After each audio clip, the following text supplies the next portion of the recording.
Hello, welcome.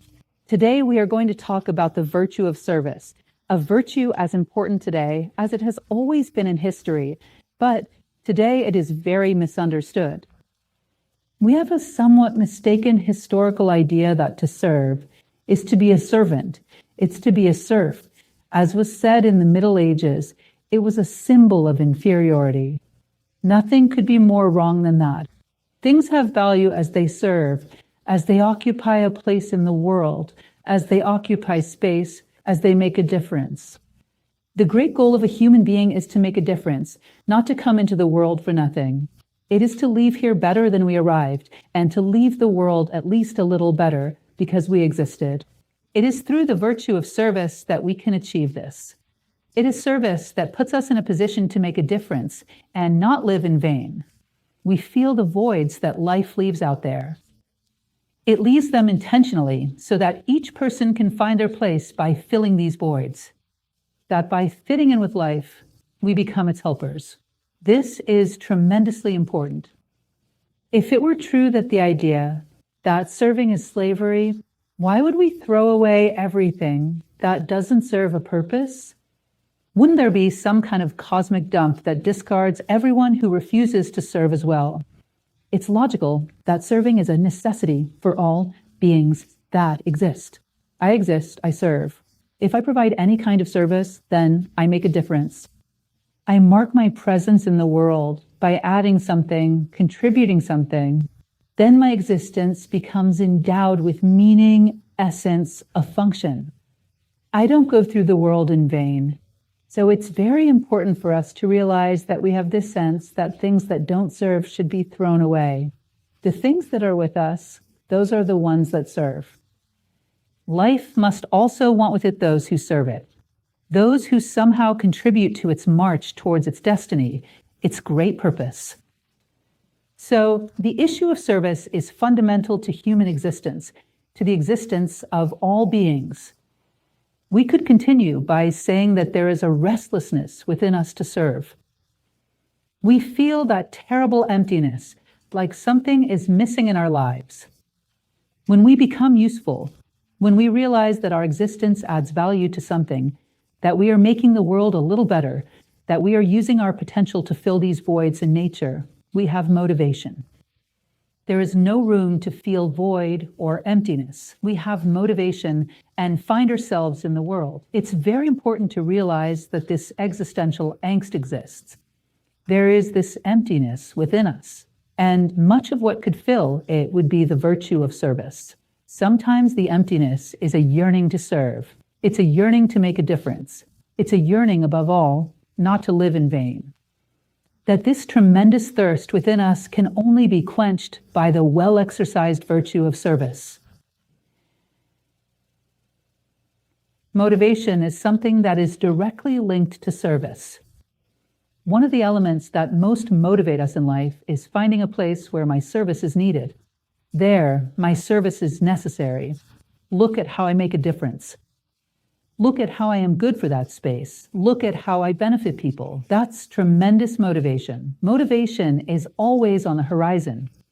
So you look and see that your horizon of possibilities, your latent powers come to the surface, and you can really contribute.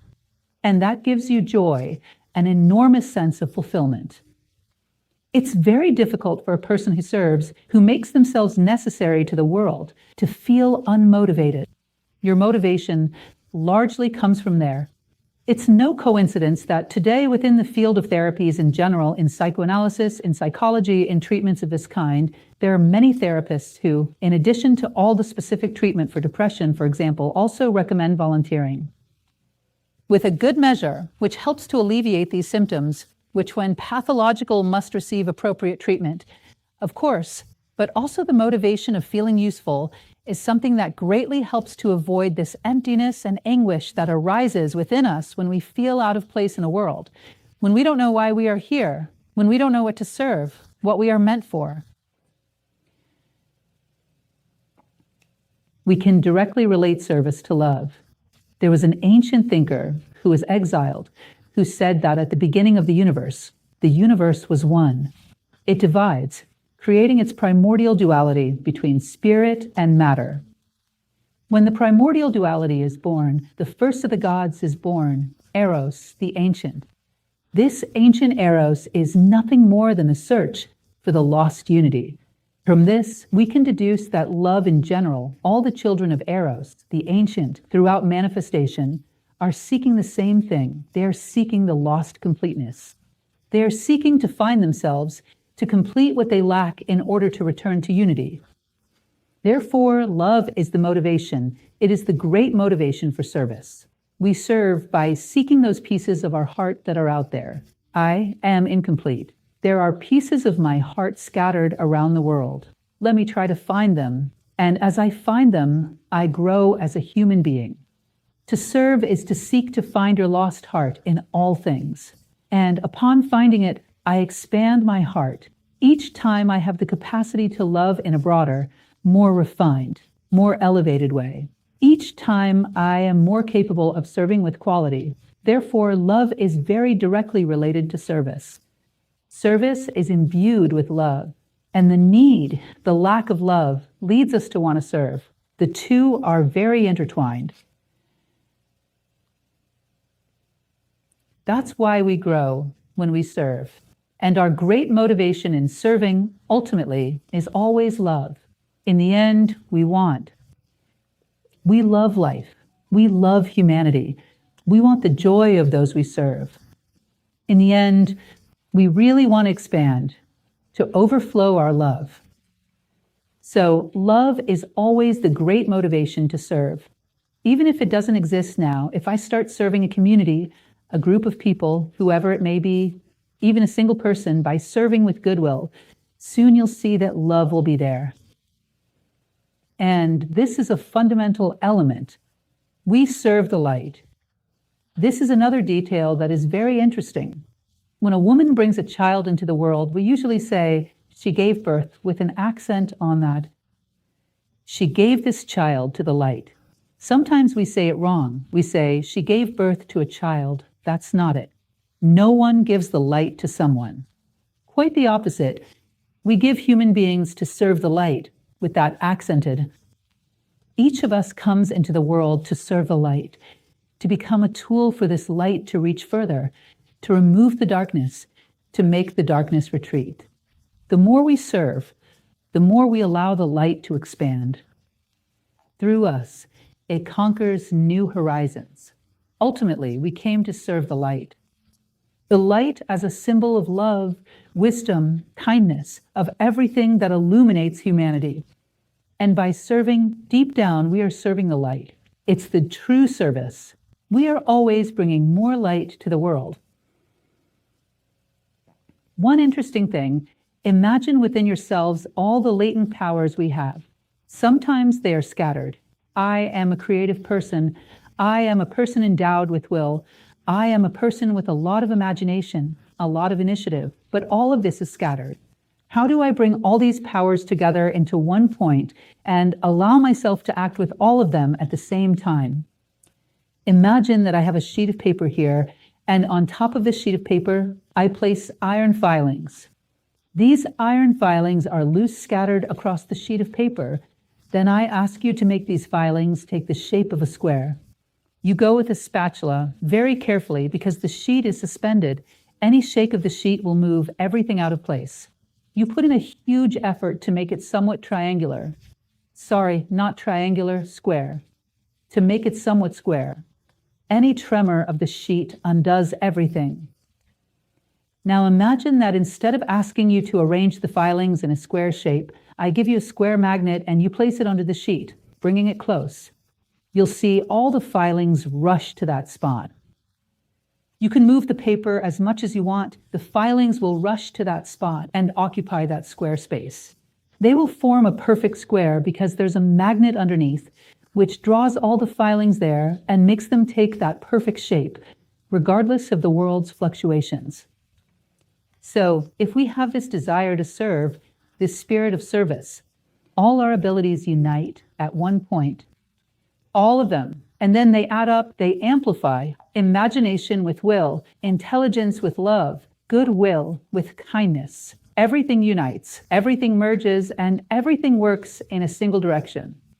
And then we become tremendously effective. Do you notice a laser beam? What is a laser beam? It's a beam of light with minimal diffraction, concentrated in a tiny point. And that gives it tremendous power. Concentration gives power. Therefore, when we concentrate all our potentials in one point, we have the ability to do much greater things than we usually imagine. We are capable of going much further. And what causes all these latent powers within us to be summoned and unite at one point? Beneath the surface, the magnet of service, the will to serve, the spirit of the servant, the one who wants to bring something positive to the world. It is this spirit that calls upon all our virtues and makes them unite in the same direction and makes us powerful. It gives us the strength to do whatever needs to be done. What more can we say, big or small service? Sometimes we get confused and think that service is only valid when it's big. Small things like putting a flower on the table or, sweeping a room to make it more harmonious, seem like they don't matter, that they don't have much value. All service is done with goodwill, with the right spirit, in the right direction. They all matter. They all add value to the world. They all contribute. I bring you a story, which is the story of a stone breaker. On other occasions, I've already told the story. I bring it here because it is very timely for this moment. Imagine, this is an Indian tale. Imagine that there was a man breaking stones on a mountain. He broke these stones to put them in his cart and take them to a construction site nearby. That was his job. He was there breaking stones. At a certain moment, a litter carrying the state minister passes by, and all the people around that litter, all paying homage to him. And he says, "Wow, I didn't want to serve like this. I wanted to serve as a state minister. Look how wonderful it is. He's the one with power." And then the Indian gods decide to play a trick on him, and he automatically becomes the state minister. And then he feels important. Now, yes, now my service has value. Now I am powerful. But suddenly they drop the litter on the ground and run in another direction towards another litter. He looks, what happened? It was the prince. The prince was still much more powerful than him. Everyone left him and ran to attend to the prince. Then he says, I'm still not in the place I would like to be. My service is not yet the most important. I'm not doing what is decisive in this kingdom. I wanted to be the prince. I wanted to serve as a prince. Then the gods once again make him transform into the prince. Then he is amazed. Wow, how great. Now I am a prince. How wonderful. Now there is no power above mine, and mine is the highest of all services. But suddenly, he doesn't understand why people start dropping his litter on the ground and run away. He looks outside and sees that the sun was scorching. It was burning people. No one could stand the sun, and that's why they left him there and ran. Then he said, I am still not the most powerful. My service is not the most important. But the most important of all is the sun. Look at how it commands, dictates people's behavior, tells what's happening down here, illuminates, nourishes everything. The sun is the powerful one. I wanted to be the sun. Then automatically he transforms into the sun. And then the sun is there, casting rays, warming, making plants grow, feeling super important. But suddenly he sees a huge cloud appear in front of him, a dark cloud. And that cloud doesn't let any of his rays reach the earth. He tries to cast rays on the earth. The cloud blocks them. None of his rays reach the earth, only shadow. He says, it's not possible. This cloud is even more powerful than I am. Look, it prevents my light from reaching the world.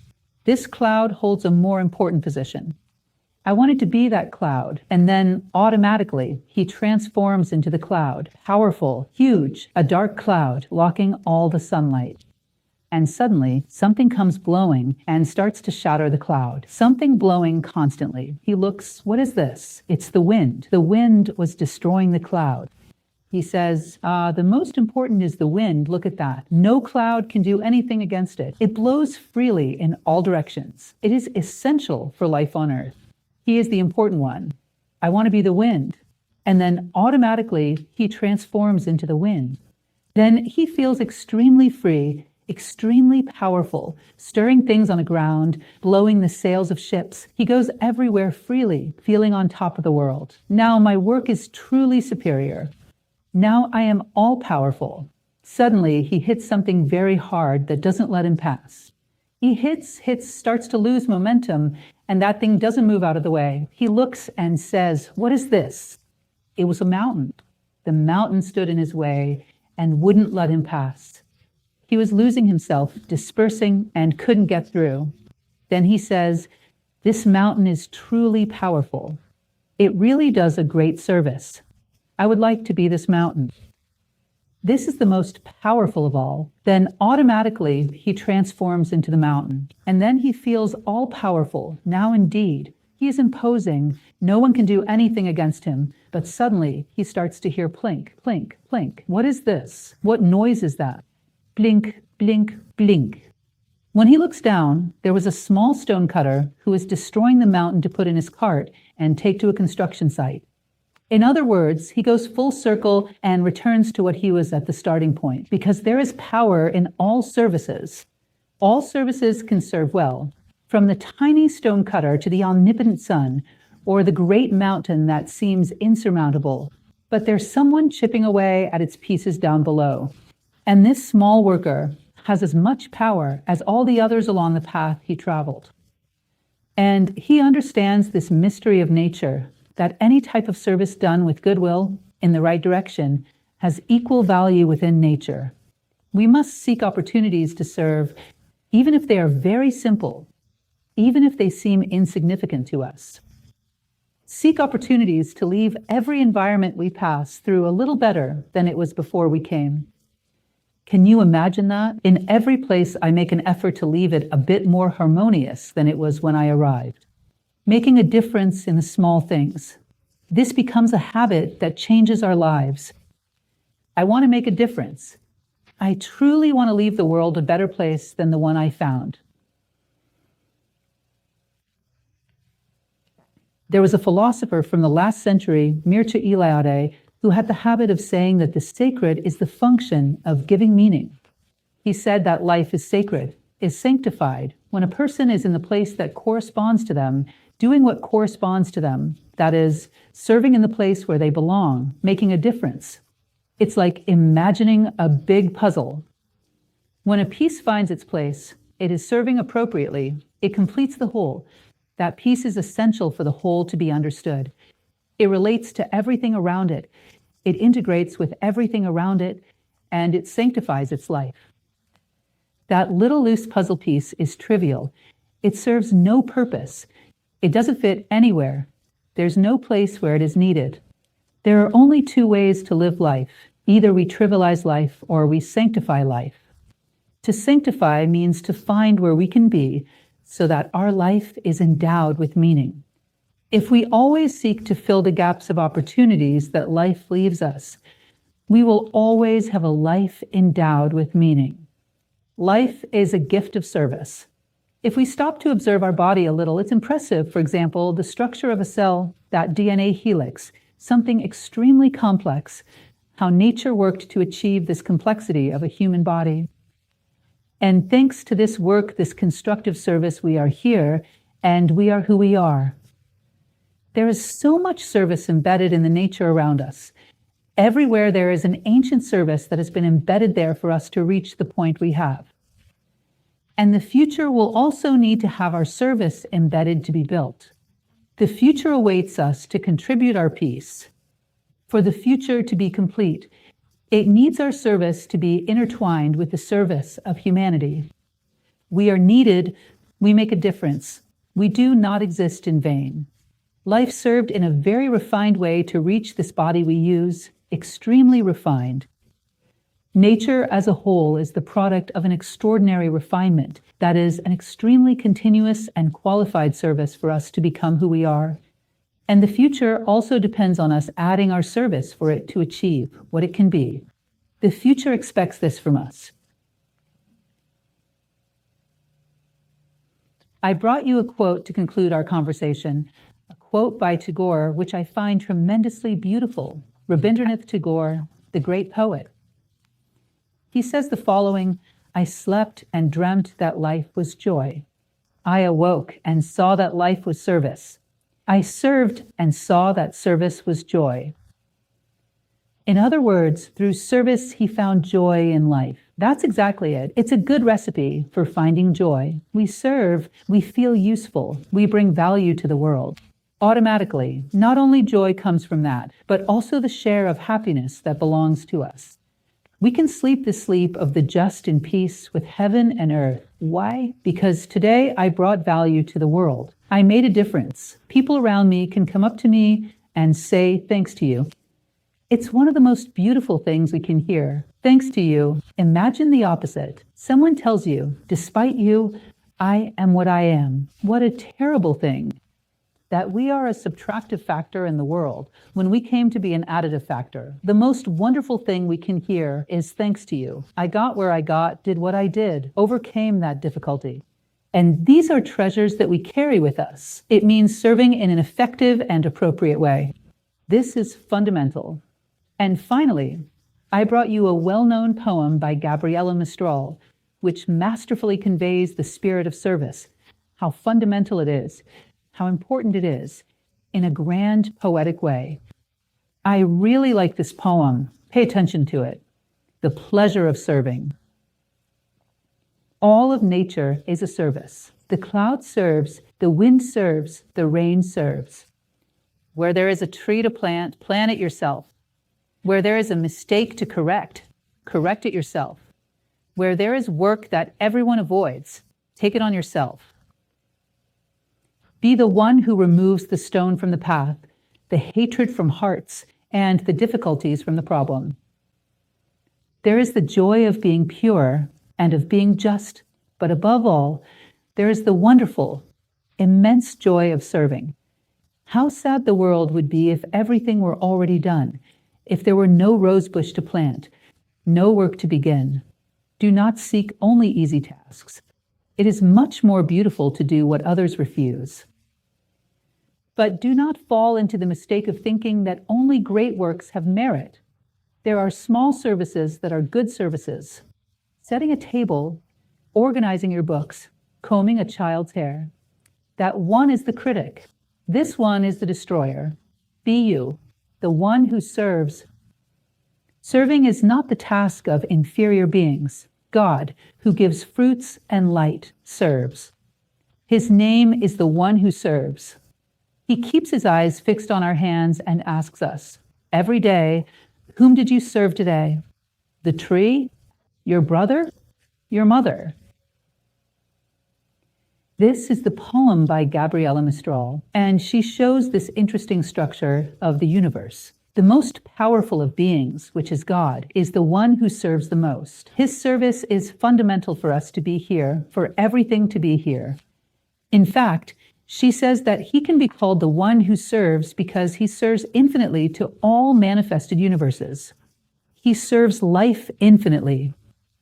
He is the most powerful of beings and is the one who serves the most. This means that service is not inferiority. Quite the opposite, service is power. The more we serve, the more we feel we belong to the world, fulfilling our role, having a life endowed with meaning, a life endowed with direction, a life that is not trivial. I hope you can reflect on this and always experience the joy of serving, as you will immediately notice that as a side effect, you will have joy, you will have happiness, you will have well-being, which are byproducts of doing what corresponds to us, of serving in the best possible way. This is more or less the little chat I wanted to bring to you. I hope you feel more inspired, more and more, to serve where you are needed. Thank you very much.